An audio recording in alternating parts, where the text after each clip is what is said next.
But I think, I am surprised. I'm still surprised at how many Oiler fans I think maybe because the proximity of Vancouver, right? There's a coaching change in Vancouver. Vancouver Canucks are looking amazing. They won again yesterday. Like it's amazing. But do we think that? And again, I maybe my answer would have been different even a week ago. But watching Connor McDavid's press conference last night after losing to the Sens, it was hard to see that. Like they lost to the 30th place team. Is a coaching change going to change this? Are we sure? Even if it did happen. Like, all right, they don't have Mike Smith, right? And I'm not here to slander Mike Smith because the Oilers are talking like all they need is Mike Smith to come back. Okay, it's hard to play without your starting goalie. For God's sake. Good teams get wins. They get wins with the backup. They get wins with the third. We've seen them get wins with the fourth and the fifth. Vegas, as an expansion team, got wins with Oscar Dansk and Maxim Lagacé. Michael Hutchinson. Malcolm Subban too? Maybe? Yeah, but he was like the backup. Oh, he was. Yeah, that year for the first bit.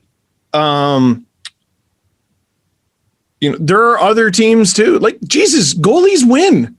You get win. Joseph Woll, man. Yeah, like he's got some wins. Rookie goalies, you're able to get wins. The Oilers have won with Mikko Koskinen before. They've won with Stuart Skinner before. They're not winning anything right now. So to put this squarely on goaltending, it's just not real. And looking at Connor McDavid after that game, I'm going to, let's ignore the previous conversation we had about McDavid and being aloof and combative and all that. Like, it's losing to the point where it's toxic, right? There are losing streaks and teams get mad and they get a little prickly and they find a way.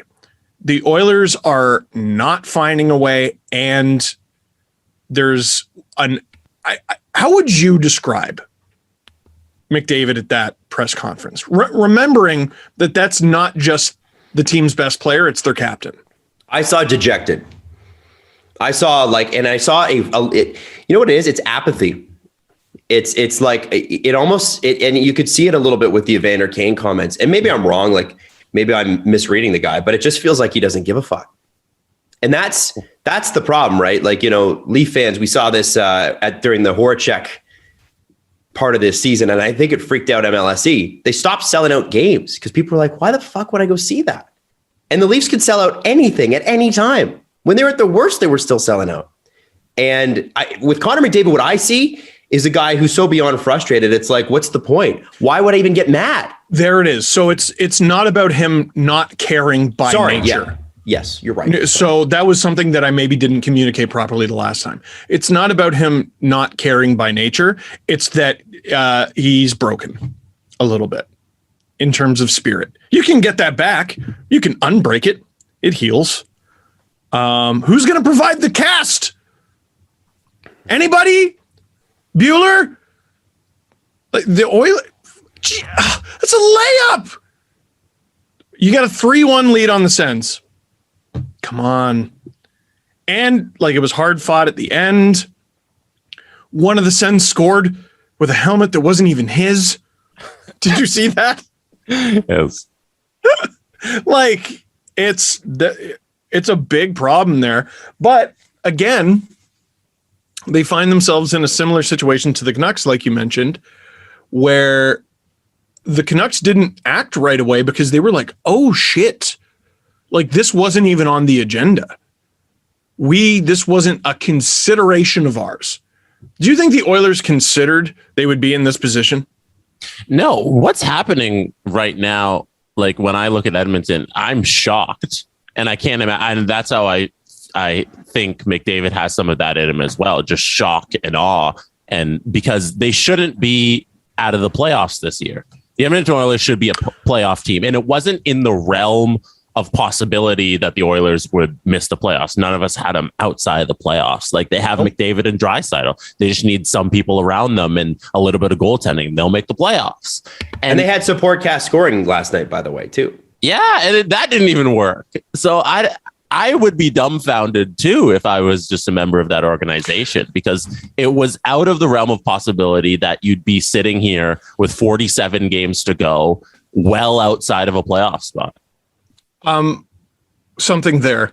So Ken Holland, I think we agree he hasn't been there long enough to get fired. Like GMs don't get fired after 2 seasons, but locking up Barry, locking up Ceci, trading for Duncan Keith at full cost, trading Ethan Bear, locking up Darnell Nurse a year ahead of time to 9.25. Those are all in the same summer and all on defense. Well, you're forgetting the reason he had to lock him up a year early, Steve, is because he bridged him. He bridged Darnell Nurse as well. Let's not forget that. He was the guy who was like pushing for the bridge deal. What an unholy catastrophe. What a catastrophe of a summer. All at one position. And goalie? What goalie do you think you're going to get? That I tell you what, if Marc-Andre Fleury gets traded to the Oilers and they do anything of consequence in the playoffs with that defense, the Hall of Fame argument, if there ever was one, is over. Put him in. There's not one. Put him in immediately. Rename the Stanley Cup after him. Make so you went from one extreme to the other. No. I'll scrap the Conn Smythe Trophy. It's out of date. Why is it in the shape of Maple Leaf Gardens? Just make it into a flower with immaculate teeth. I'll let an artist do a rendering of that, because seriously, yeah, they're not getting goaltending because their defense is catastrophic. I didn't bring up the depth guys because that's not, they're depth guys. Like that shouldn't make or break you. It's your top 4. Their top 4 is abysmal. They got a guy. They got one guy and a guy who's going to be a guy, but he's too young to be the guy at the moment. Takes a while to be the guy on defense. Takes a while to be the guy. And now they got all these postponed games and they're going to play 50 games in 40 nights or something coming up.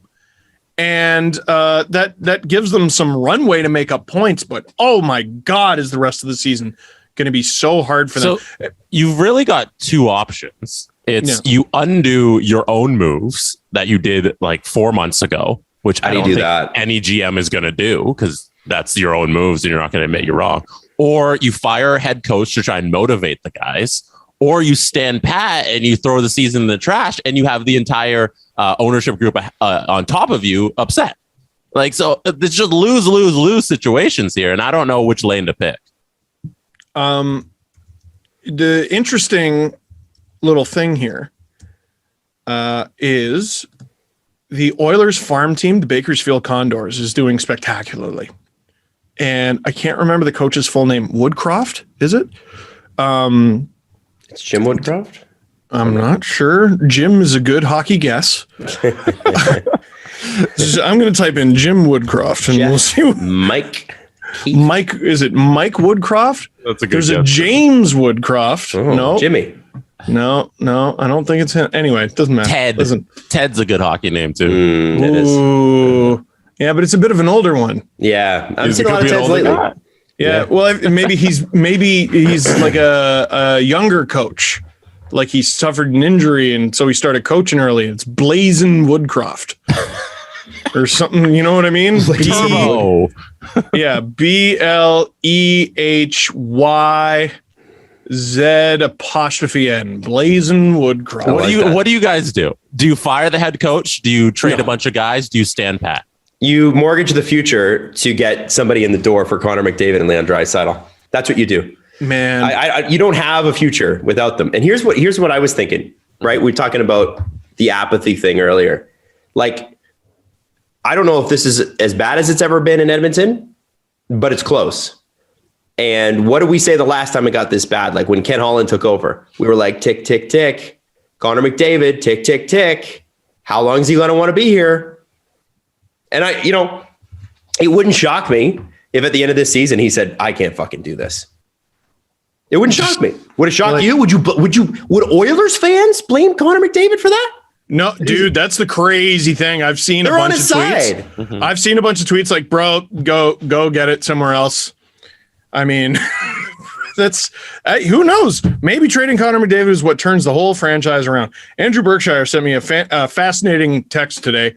I don't know. Every now and then he just sends me an interesting hockey text because he's good for that. And you're like, wow, okay. Yeah, he's just doing research all the time. He told me the Quebec Nordiques drafted first overall in 1989, 1990, and 1991. They built a championship team within 5 years with none of those players. Matt Sundin, Owen Nolan, and Eric Lindros, all of them out the door. And then they won the cup. So, just when you think it's darkest, and I always say that's the magic factor. There are times where you could look at a team on paper and it's just a piece of shit, and you go, they're going to overachieve because we're all thinking they're going to get 30 points next year, and that's just not how hockey works. I want to say overachieve. I want to say this. I think a lot of people are going to have a bone to pick with you for counting the Avalanche Stanley Cup as a Nordique Stanley Cup. Oh, what did you just do there, Steve? No, where are they from? Quebec? That's true. But no, would Patrick Waugh have ended up with the Quebec Nordiques if they had not moved to Colorado? Would that trade have happened? I don't know. No, there's no way. That's such a good point. It's such a good point. It's not Patrick a Quebec Waugh was like Stanley kind of Cup. important. Yeah, I mean, I feel like that's the Quebec City, really good point. Quebec City would have won something eventually. They would have had to sort out their goaltending though. If they had held on to Jose Theodore, they wouldn't have won. And he was good. Jocelyn Thibault. I don't think, no offense to Jocelyn Thibault, who had some good years. I just don't think he was cup caliber. Now, I want to say this about the Oilers. The frustration that the fans are feeling, obviously the players are feeling, whatever. I mean, 10 games from now, this could be completely different. But I think, and we know that, right? If they win 7 of their next 10, it's a different conversation. But I want to mention this because every time the Oilers get good or have a good streak, we go, okay, now's the time they're going to take off. And we've been doing this for 6 years. Okay, well, maybe not 6, maybe 4 of those 6 years. Remember, they went to the second round, I think, in Connor McDavid's second or third year. And everybody's like, okay, now's the time. Miss the playoffs the next year. And they go through these streaks where they win a lot. Yeah. They win a lot. And then we go, okay, now's the time. Now's where the Oilers go. And every single time this happens, you're good, bad. It always evens out, and they always kind of end up where they are. So with the next time that these guys fly, which they will, Connor McDavid and Leon will take off again, and it'll happen, and they'll explode, and everybody will be like, wow, this is crazy. They're so great. And they are. I want to remind everyone of what we're seeing right now and how I will consistently, sort of like with the Leafs, be waiting for the other shoe to drop. Every time the Oilers do well, everybody's like, yeah, see, fuck you, Toronto, man. I didn't say anything. Like, I'm happy. I want Connor McDavid in the playoffs winning a cup. I want that. He's from Newmarket. I want that. I want it. But guys, this happens every time. And every time we're like, I can't believe this. I just can't believe this. It happened 40 times. Come on. Yeah, but I'm like that with the Leafs. Every year I'm like, no. As much as I'm dreading everything, this is the year where the correction comes. This is the year where they break through. And that's why I was still so flummoxed at what happened against Montreal. Like, you saw the look on my face. I looked like I saw a ghost because I'm like, are you There's no way. There's no way. There's just no way. The writers of Space Jam couldn't have come up with this shit. Oh, anyways. Yeah. So anyway, long story short, whatever changes happen in Edmonton, I think it's absolutely listen, I know that I've been hearing about Bakersfield for 2 years. I have to be honest, as somebody who's seen it with the Marlies, we saw them win a Memorial Cup Calder Cup. And some of those players made it. Some of those players were good players. Johnson, Kapanen, Dermott. Who else? There's a lot of players on the team that on the Leafs currently that played for them. They have a lot was of a few- NHLers. Yeah, a lot of NHL for Trevor sure. Moore. But from that championship team, everybody's like, "Wow, watch out! The Leafs are this good in the NHL, and their AHL teams winning championships." Let me tell you something. It's going to be 2 to 3 guys max that really come in and make a huge difference. AHL And team success tricks you. that could be enough for the Oilers. Like if they could get a couple 40, 50 point guys out of that team, great. They could get one steady defenseman out of that team, great. Awesome. They still have a goalie who was born in the Stone Age. No offense, Mike, you're doing great. So you can't rely on him for too many games. And you got another goalie whose contract's expiring, so hopefully you can figure that out. And I think that don't rest too much on the AHL guys. We've seen it. We did it. And they were good players, but we did it. And the Leafs still lost. So just remember that. Like everyone's like, oh, next season. No, Connor McDavid's like 25. Like, when do you want to do this, guys? Right. The moment I knew they were gonna really struggle to have success is this summer when they decided having a right side that was 2/3 CC Barry. I'm looking at their defense right now. That's what We saw that in Toronto. We know what that looks like. Yeah, so as a Leaf fan, that's why I feel uniquely qualified to comment on that. I'm not talking about Matthews versus McDavid or anything. We literally saw this not work in spectacular fashion for 70 games plus a bubble. Yeah. And you gave them more money than the Leafs did to do it again? Get him a television. Get him every streaming package. Get another job. What? Are you kidding?